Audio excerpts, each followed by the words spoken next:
শুরুতে জানিয়ে দেব গুরুত্বপূর্ণ সংবাদ, বাংলা সংবাদ। জানাবো ফের উদ্বেগ বাড়াচ্ছে করোনার নতুন ধরন, অসতর্কতায় ঘটতে পারে বিপর্যয়। এবার জানাবো জুলাই গণহত্যা মামলায় বেশি নাম থাকায় তদন্তে বিঘ্ন ঘটছে, জানিয়েছেন স্বরাষ্ট্র উপদেষ্টা। এবং সর্বশেষ জানাবো ফখরুল বলেছেন ডক্টর ইউনূস এবং তারেক রহমানের বৈঠক রাজনীতির টার্নিং পয়েন্ট হতে পারে। এতক্ষণ শুনছিলেন সংবাদ শিরোনাম, বিস্তারিত থাকছে প্রতিবেদনে। প্রিয় দর্শক, নিউজটি ভালো লাগলে চ্যানেলটি সাবস্ক্রাইব করে সঙ্গে থাকুন এবং এই ভিডিও সম্পর্কে আপনার গুরুত্বপূর্ণ মতামতটি কমেন্ট বক্সে জানিয়ে দিন। ধন্যবাদ। 5 বছর আগে বিশ্বজুড়ে ভয়াবহ রূপ নেওয়া করোনা ভাইরাস ফের নতুন রূপে ফিরে আসছে। দক্ষিণ এশিয়ার বিভিন্ন দেশে করোনা সংক্রমণ বাড়তে থাকায় বাংলাদেশে বাড়তি সতর্কতা জোরদার করা হয়েছে। সবাইকে স্বাস্থ্যবিধি মেনে চলতে পরামর্শ দিয়েছেন সরকার। সম্প্রতি দেশে আবারও নতুন করে বাড়তে শুরু করেছে করোনা ভাইরাসের সংক্রমণ। করোনা ভাইরাসের নতুন একটি ধরন শনাক্ত হওয়ায় এবং করোনায় আক্রান্তের সংখ্যা বাড়ার ফলে জনমনে উদ্বেগ বাড়ছে। 8 জুন অর্থাৎ রোববার গত 24 ঘন্টায় 4 জনের নমুনা পরীক্ষায় 3 জনের দেহে প্রাণঘাতী করোনা ভাইরাস শনাক্ত হয়েছে। তবে এই সময় করোনায় কারো প্রাণহানি হয়নি। দেশে এখন পর্যন্ত মোট করোনায় আক্রান্ত হয়েছেন 20,51,742 জন। এর আগে দীর্ঘদিন পর বৃহস্পতিবার অর্থাৎ 5 জুন দেশে নতুন করে করোনায় 1 জনের মৃত্যু হয়েছে। দেশে এখন পর্যন্ত করোনায় আক্রান্ত হয়ে মৃত্যুবরণ করেছেন মোট 29,500 জন।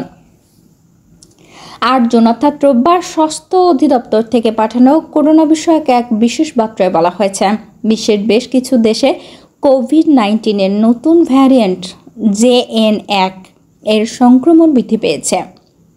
এমতো অবস্থায় উচ্চ ঝুঁকিপূর্ণ স্থানে যেমন হাসপাতাল অথবা চিকিৎসা কেন্দ্র এবং উচ্চ ঝুঁকিপূর্ণ ব্যক্তি যাদের রোগ প্রতিরোধ ক্ষমতা কম তাদের সতর্কতা হিসেবে মাস্ক ব্যবহার করার পরামর্শ দেওয়া হয়েছে।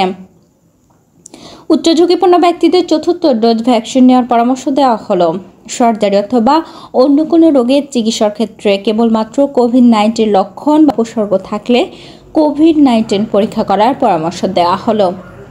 চিকিৎসক এবং জনস্বাস্থ্য বিশেষজ্ঞরা বলেছেন করোনার নতুন একটি ধরন সংক্রমণ বাড়াচ্ছে। নতুন এই ধরনটি সংক্রমিত করার ক্ষমতা অনেক বেশি হলেও রোগের তীব্রতা কম। তবে অসাবধানতা এবং অসচেতনতায় ধরনটি যে কোনো সময় শক্তিশালী হয়ে উঠতে পারে। তাই আমাদের সবাইকে যথেষ্ট সাবধান এবং সতর্ক থাকতে হবে। গত 24 ঘন্টায় ভারতে নতুন করে 378 জনের দেহে করোনা শনাক্ত হয়েছে। এর ফলে দেশটিতে বর্তমান সময়ে করোনায় আক্রান্তের সংখ্যা 6,133 জনে পৌঁছেছে। একই সময়ে করোনা ভাইরাসে আক্রান্ত হয়ে 6 জনের মৃত্যু হয়েছে।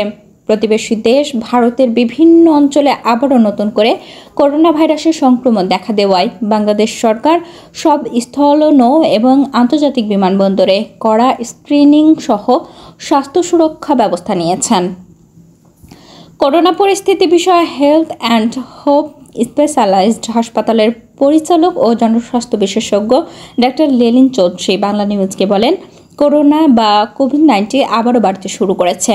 ডেঙ্গু, চিকেনগুনিয়া, ভাইরাসজনিত জ্বর, শ্বাসতন্ত্রে সংক্রমণিত জ্বর, পানিবাহিত সংক্রমণ জ্বর যেমন টাইফয়েড ইত্যাদি চলমান রয়েছে। এগুলোর সাথে করোনা যুক্ত হওয়াতে ভোগান্তি ও জীবনহানির সম্ভাবনা বেড়ে গেল। তিনি আরও বলেন, আমাদের পাশের দেশ ভারতে করোনা সংক্রমণ দ্রুত বাড়ছে। করোনা ওমিক্রন ধরনের কয়েকটি উপধরন দ্বারা এবার সংক্রমণ ছড়াচ্ছে। এই উপধরনগুলো ছড়িয়ে পড়া বা মানুষকে আক্রান্ত করার ক্ষমতা বেশি, তবে রোগের তীব্রতা তৈরির ক্ষমতা অপেক্ষাকৃত কম। তবে যে কোনো সময় এই চরিত্রের পরিবর্তন হতে পারে। বয়স্ক মানুষ, দীর্ঘমেয়াদী জটিল রোগে আক্রান্ত মানুষ, শিশু, গর্ভবতী নারী এবং নানা কারণে যাদের শরীরে রোগ প্রতিরোধ শক্তি কম তারাই বেশি ঝুঁকিপূর্ণ। এক জনস্বাস্থ্য বিশেষজ্ঞ বলেন, জনাকীর্ণ স্থানে অবশ্যই মাস্ক পরতে হবে। জ্বর হলে অবশ্যই চিকিৎসকের পরামর্শ নিতে হবে। দ্রুত সুস্থ হওয়ার জন্য জ্বরের ধরনটি শনাক্ত করা জরুরি। স্বাস্থ্য কর্তৃপক্ষের দায়িত্ব করোনা সহ সব ধরনের জ্বরকে নিবিড় নজরদারিতে রাখা এবং জনসাধারণকে সময়ে সময়ে গাইড করা। ডাক্তার লেলিন বলেন, করোনা জ্বর নিয়ে ফেসবুক বা সামাজিক যোগাযোগ মাধ্যমে কিছু মানুষ আতঙ্ক ছড়াচ্ছে। এসব গুজবে কান দেওয়া দরকার নেই। এখনো দেশে করোনা বিষয়ে আতঙ্কিত হওয়ার মতো কোনো পরিস্থিতি তৈরি হয়নি। জুলাই গণহত্যা মামলায় বেশি নাম থাকায় তদন্তে বিঘ্ন ঘটছে বলে জানিয়েছেন স্বরাষ্ট্র উপদেষ্টা লেফটেন্যান্ট জেনারেল মোহাম্মদ জাহাঙ্গীর আলম। মঙ্গলবার অর্থাৎ 10 জুন গাজীপুরের গাছা থানা পরিদর্শন শেষে সাংবাদিকদের সঙ্গে আলাপকালে তিনি মন্তব্য করেছেন।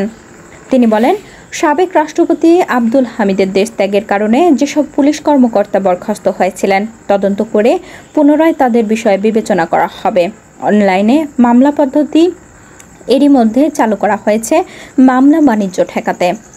এর আগে সোমবার অর্থাৎ 9 জুন রাজধানীর যাত্রাবাড়ি থানা পরিদর্শন করে মোহাম্মদ জাহাঙ্গীর আলম চৌধুরী। তিনি বলেন, নির্দোষরা শাস্তি পাবে না বলেই এখন পর্যন্ত কোনো অ্যাকশন নেওয়া হয়নি সাবেক রাষ্ট্রপতি আব্দুল হামিদের বিরুদ্ধে। তবে অভিযোগ প্রমাণিত হলে তার বিরুদ্ধে ব্যবস্থা নেওয়া হবে বলে জানিয়েছেন তিনি।